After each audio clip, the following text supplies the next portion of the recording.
Hi friends, welcome back.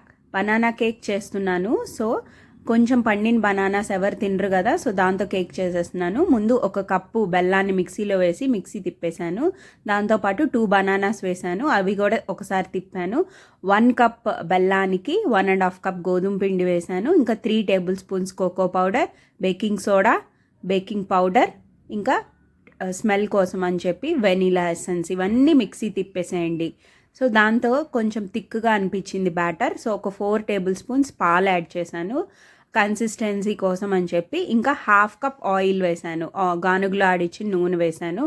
Oil కానీ butter కానీ గీ కానీ వేసుకోవచ్చు. ఇంకా పొయ్యి మీద పెట్టేసేసి ఒక 45 మినిట్స్ కుక్ చేశానండి. ఇది మామూలు కేక్ లాగా కన్నా కొంచెం ఎక్కువ మాయిస్ట్ ఉంటుంది, ఎందుకంటే బనానా కాబట్టి. పైన చాకో చిప్స్తో డెకరేట్ చేసేసాను. కిడ్స్కి కూడా చాలా నచ్చింది, ఎందుకంటే ఇందులో అన్ని మంచి ఇంగ్రీడియంట్స్ ఉన్నాయి.